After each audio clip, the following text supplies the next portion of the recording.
Madam, ये HRA declaration मैं आपको बहुत दिनों से दे के रखी हूँ। आप मेरा साइन नहीं कर रही हैं। मेरे हस्बैंड का एरियर का पैसे के लिए लगेगा, तो आप इसमें साइन क्यों नहीं कर रही है मैडम? और आपने कहा अभी कि आप पहले का दिया हुआ है, पहले का आपने दिया था तो मैडम सब करके दिया, लेकिन ये एरियर का लगेगा। गवर्नमेंट जो फॉर्मेट है वो तो उनका कॉलेज का है ना मैडम, सरकारी जो फॉर्मेट वो तो है नहीं। ये सरकारी नहीं है। हम लोग का HR का सभी जो माने सभी स्कूल कॉलेज में है तो वो तो अलग रहा है, ये तो उनका कॉलेज का नाम लिखा हुआ है। तो ये कॉलेज का नाम लिखा है यहाँ, तो आप किसका साइन कर रही है? उनकी वाइफ के अपॉइंटिंग अथॉरिटी के तौर पे साइन कर रही है। उनका कॉलेज का है, ये तो हम इस पर तो ये आप मुझे हुआ अभी जो है नहीं, तो ये लिखित मुझे दे दीजिए। भी जो है कर दिया गया था, फिर दोबारा आप ले रहे हैं। हाँ, तो आप नहीं कर सकती, इसके लिए मुझे लिखित दीजिए। पे स्लिप दिया हुआ है ना मैडम, पे स्लिप तो है ही, लेकिन ये तो मुझे अपॉइंटिंग अथॉरिटी, तो हम किसके पास जाए? यहाँ पर HRA डिक्लेरेशन का जो अपॉइंटिंग अथॉरिटी है, मतलब मेरे हस्बैंड के स्पाउस, यानी मेरा जो अपॉइंटिंग अथॉरिटी वो आप है, तो आप नहीं साइन करेंगे तो कौन करेगा? ये तो HRA डिक्लेरेशन HRA कॉलेज का है ना मैडम, तो आप मुझे लिखिए। तो उनके कॉलेज का बनाया हुआ, तो उनके कॉलेज वाला पर हम कैसे कर दें? आप तो पहले की है मैडम।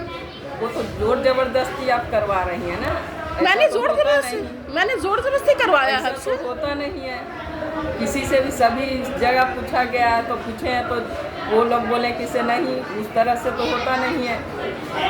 आप मेरे अपॉइंटिंग अथॉरिटी पर कॉल मतलब साइन कर रही है और आप मुझे कह रही है कि मैंने हमसे जोर जबरदस्ती करवाया है। मैडम ऐसा नहीं होता है, उनका कॉलेज का है, हम इस पर कैसे? ये कहाँ लिखा है मैडम? ऐसा नहीं होता है। ये तो उनका कॉलेज का नाम देखिए सब। हाँ, लेकिन ऐसे कहाँ लिखा हुआ है कि यहाँ पर ये बोल रही है HRA डिक्लेरेशन में ये साइन नहीं कर सकती है?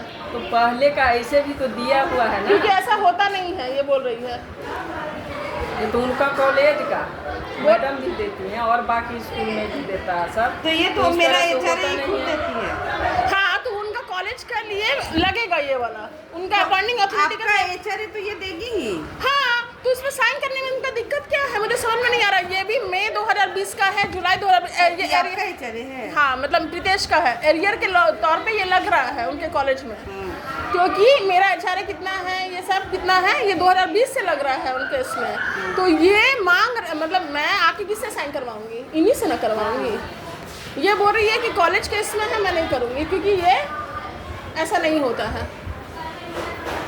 मेरे वैसे कॉलेज वाला ही हाई स्कूल में कभी पढ़ा नहीं होगा, जानती नहीं हूँ। लेकिन पहले तो मेरे हस्बैंड तो शुरू से ही कॉलेज में है ना, और जानती नहीं है तो जानने का तो इनको पूरा अधिकार है। देखती है और सभी स्टाफ को तो किसी का झमेला नहीं है। एक मेरा है, 2 पहिया जिसका है उसका लफड़ा है, और जिसका पहिया नहीं है उसका कोई लफड़ा नहीं है।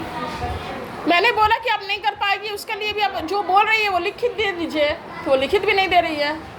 लिखित दे दीजिए मैडम। आप लोग लिखित दीजिएगा तो आप लोग को देना पड़ेगा विकास भवन में। वो तो हम लोग देंगे, लेकिन ये लिखित आप लिखित नहीं देंगी मैडम, जो आप बोल रही है। दिया हुआ है ना मैडम, तो पहले का जो है, आप ऐसा तो नहीं है कि फोटो पहले का नहीं रखे हैं, जो पहले का है उसी को लगा कर। अरे ये कैसे होगा? मैंने डेट यहाँ पर देखिए मैडम, यहाँ पर मैंने डेट दे के रखा है 25/3/2000 का। ये सब जो है लिख के आपको दिया हुआ है, फिर दोबारा उसी चीज को आप मांग रहे हैं, तो लगेगा तो मांगूंगी ही मैडम। आपके पास होगा ही नहीं, लगेगा तो मैं मांगूंगी ही ना। ये सब तो ऐसे भी तो आपके पास होगा ना मैडम। नहीं, मेरे पास है, मैंने तो जमा दे दिया, मैं तो उसको रखती नहीं हूँ ना मैडम, ये ऑफिशियल काम है, मैंने उसको जमा दिया है, तो लगेगा तो मैं मांगूंगी ही, तो लग रहा है तो मैं मांगूंगी ही। आप नहीं दे पाएंगे, आप मुझे बता दीजिए कि आप नहीं दे पा रही है। हाँ, तो पहले का दिया हुआ हम नहीं दोबारा दे पाएंगे। ठीक, आप यही हमको जानना था। ठीक है।